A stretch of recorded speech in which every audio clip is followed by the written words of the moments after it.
Despotism.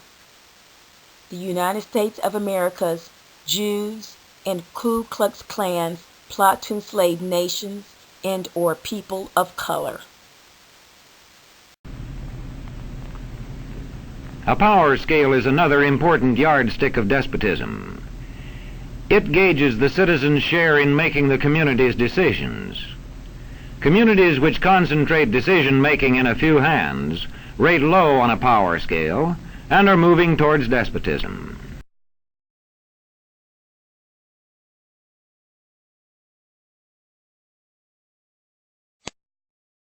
We also have a history of kind of moving in and out of Pakistan.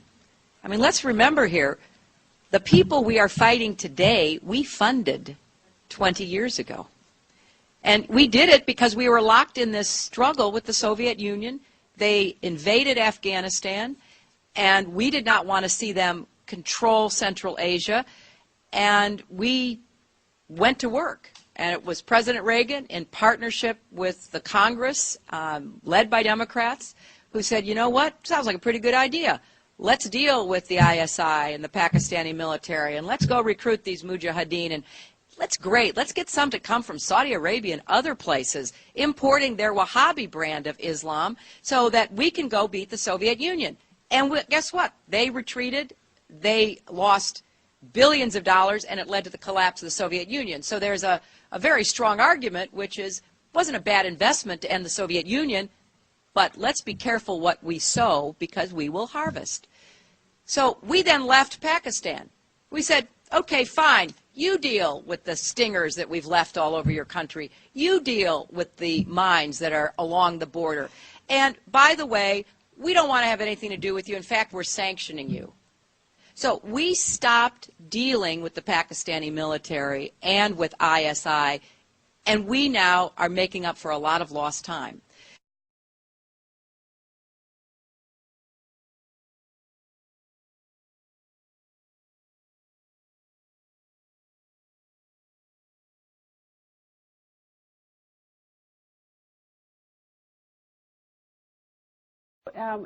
So if you think if we walked away from this, didn't give them money today, it would be worse for us from a security standpoint. I do.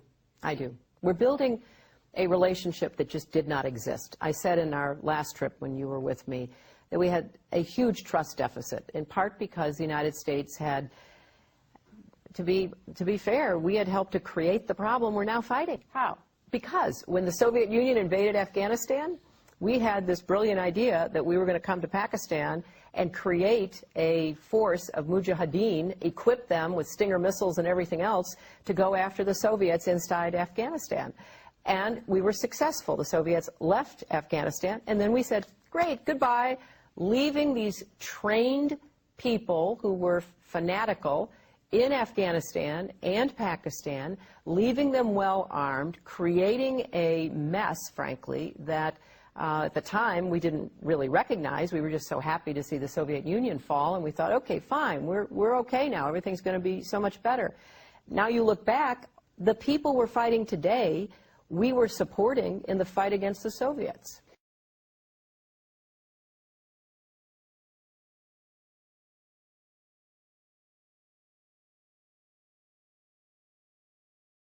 Citizens allow power to become concentrated in the hands of bosses. What I say goes, see? I'm the law around here.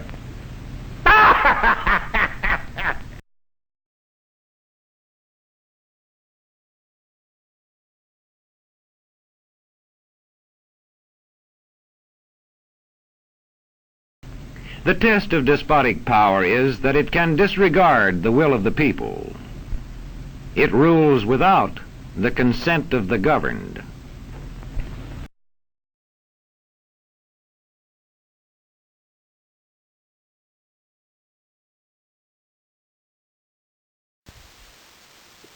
In a despotism government regime, as that used by the United States of America, voter fraud is prevalent.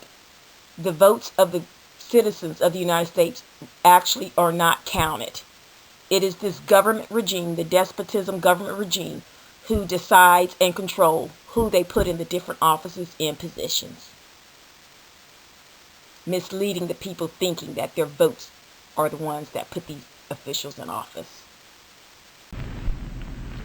Look beyond the legal formalities of an election in measuring a community on the power scale to see if the ballot is really free.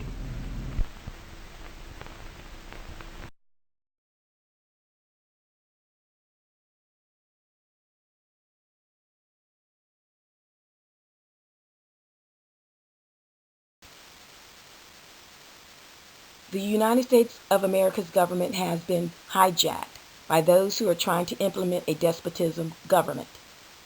Listen to Washington insider Newt Gingrich, who was former Speaker of the House. He himself verifies and states, because I guess he has knowledge, of 3 people in a room that nobody's allowed to go into, being in control of running and making the decisions. So these are people operating behind the scenes. This type of what I call hiding behind the scenes is a well-known practice of Baker, Donaldson, Bierman, Caldwell, and Berkowitz.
Here, you will find 3 of the documents that we believe put Barack Obama back in the White House. Not the votes. Why the plug was pulled on Mitt Romney at the last minute, and why he didn't have his concession speech. On October the 29th, 2012, we posted in our SlideShare forum a document entitled Obama Fraudgate, Following the Smoking Gun Trail, Understanding the Game, and Why There Will Be No Change. 2012 November election. How was one law firm allowed to hijack the United States of America's government and bring about the global economic collapse through their policies and criminal practices? Also, the October 30th, 2012 United States Supreme Court filing, which was received a day before the November 6th, 2012 elections. We also posted in our SlideShare forum a November 4th, 2012 document.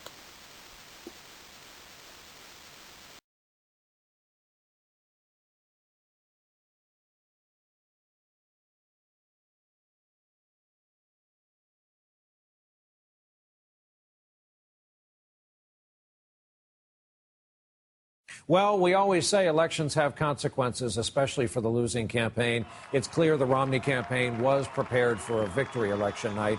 Sources today told of the moment Romney himself said, quote, "It's not going to happen," while his wife Ann cried by his side that night.